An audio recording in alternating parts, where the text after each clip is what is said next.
Question number one is coming from Kenny here. Hi there, Kenny. Thank you for your question and for being part of our amazing WiggyWam community. Kenny says, I have a number of properties, including one that needed doing up, which I recently sold. I got to know the new owner really well and was very impressed with what he'd done to it. We are in discussions about doing a couple of flips together as the standard of his work was impeccable. I'd cover the mortgage and leave him to renovate. When it's finished, I'd get the pre-renovated asking price and he keeps the rest. Firstly, is this a good or bad idea? If not, what is a better way of working? Also, would I be responsible for all solicitors and agency fees, energy bills, and so on? Is it me if I take out the mortgage? Should I pay half the renovation costs, or should we do everything 50-50 down the middle? Okay, Kenny, well, that's a great question. Thank you for that. This is something I've seen quite often in the property investor space, and it's something that we have, so to say, recommended that people go down this road if they're struggling to build a property portfolio because they don't have a lot of cash initially.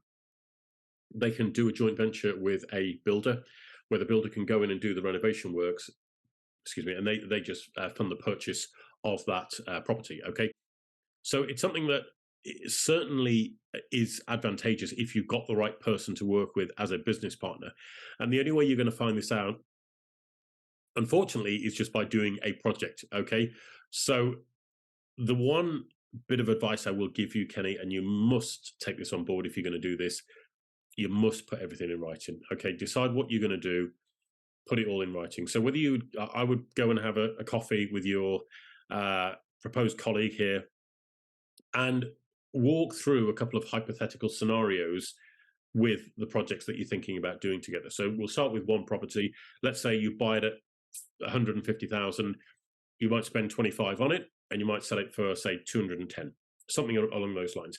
So, walk through scenarios of what happens if, God forbid, he falls ill, can't finish the renovation works, or he falls over on site and breaks a leg. Okay, what happens there? Are you insured to cover his liability and all the rest of it? What happens if you have to sell it below what you paid for the property?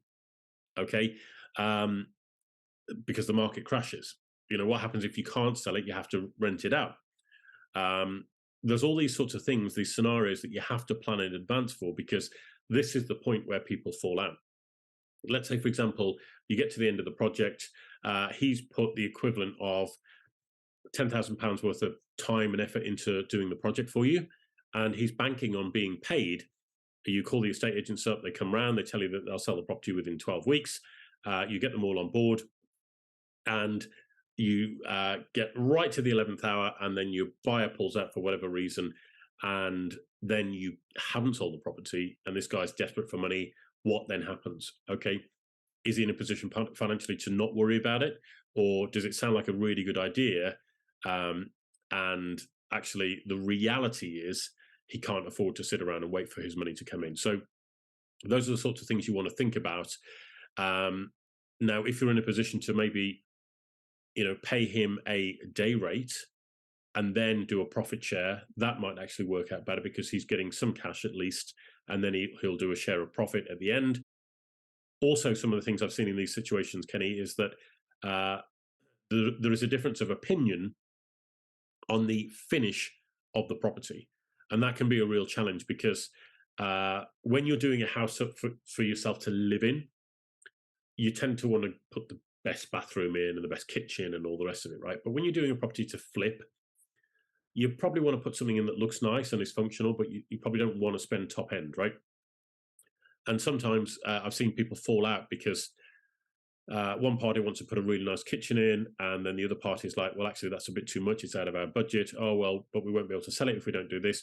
Or they put too much personalization into it. So they do green walls in the kitchen and blue walls in the bathroom, and it's too bright, it's too austere, the colors are too much, and it makes it difficult for the property to sell.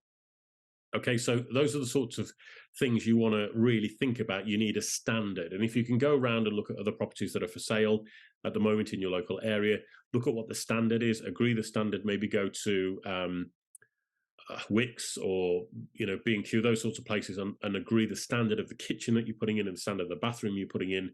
Those would be a really, really good place to start. Okay. and then draw it up into some form of informal partnership agreement. Okay, and then um, you have a mechanism for all of these things that will happen. You have some kind of outcome or next step if such a thing happens. Okay, and you'll never cover 100% of all of these different scenarios. Okay, so you'll never nail it 100%, but what you are doing is you're putting a framework in place where you can both meet in the middle about what is fair. And I think that's the most important thing to get to. If you can both have an understanding of this is what's fair, this is what's not fair, then you'll find that these sorts of projects go a lot better. The worst ones I see are where people just end up falling out, and then the property's half finished, and then it's like, well, how do we finish this project? Because this guy's not turning up to do the work anymore. I can't afford to put any more money in because I've run out, and you then end up in this very, very contentious situation where you end up falling out, and then lawyers get involved and God knows what else, which you want to try and avoid like the plague if you can. Okay, so that's how I would approach it. Do that work up front, and the partnership will be a lot more plain sailing. If you don't do the work up front and you just go into it thinking everything's going to be rosy, I guarantee things will start to fall apart quite quickly. They'll start to unravel quickly, and then you'll end up in a situation where you'll be banging your head up against the wall, wishing, why did I even start this project in the first place? It happens, unfortunately. It's managing people and relationships. I've known investors work with builders for months or years. It actually happened to me where I had a builder. He did, I think, 7 or 8 properties for me, top to bottom refurb jobs. It was almost like a conveyor belt. He knew the standard. He knew what we were doing. Great work for him. Really, really good income earner for him. And then I bought a property for myself, which I lived in for a short period. It was going to be a holiday let, that sort of thing.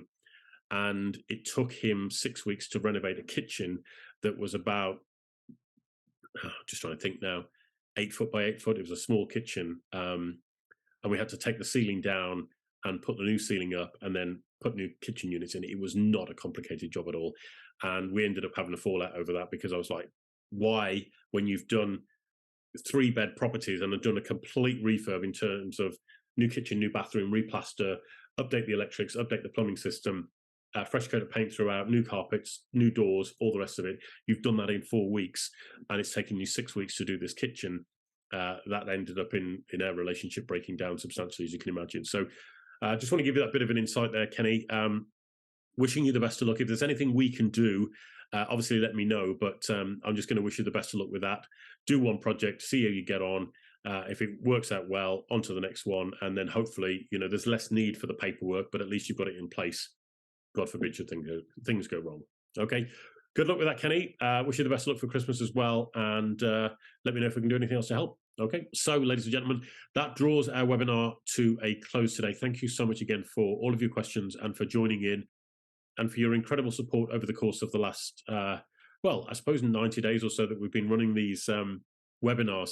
It's really wonderful to be able to sort of share some help and support and advice to various different people and help you along with your property journey, because I know how daunting and complicated it can seem when you're first started getting into property.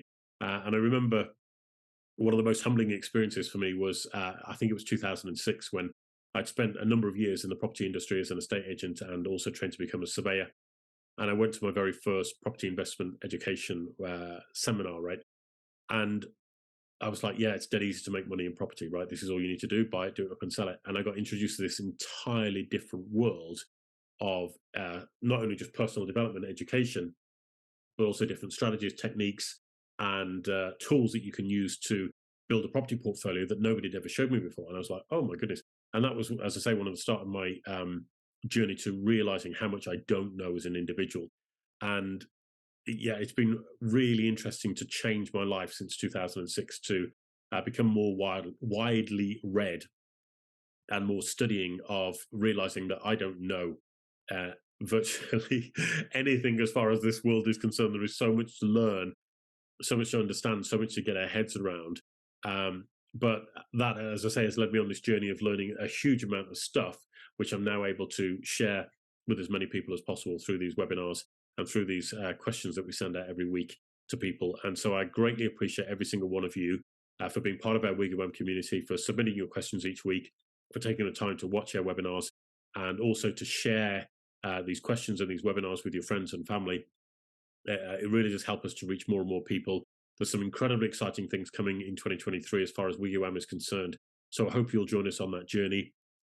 Please, please, please do submit your questions. We are going to continue running these webinars throughout. We're going to do one between Christmas and New Year, and then we're going to launch into 2023 with a lot more on the webinar content side of things. So any questions, concerns, comments that you have, please send them through to us. Happy to help at wiggywam.co.uk. That's happy to help at wiggywam.co.uk. You can also submit information to us via our website, which is wiggywam.co.uk. That's wiggywam.co.uk. Or you can find us on Twitter, which is at wiggywam_UK, at wiggywam_UK. And again, submit any questions, comments, feedback to that. Feel free to consider sharing this with your friends and family so that we can expand our reach and reach more people. And if there's anything that we can do to help you with your property journey, please do let me know. Final mention to our £50,000 Christmas giveaway. If you want to take part in that, just shoot me an email, happy to help at wiggywam.co.uk with the subject line Christmas giveaway. That's happy to help at wiggywam.co.uk with the subject line Christmas giveaway.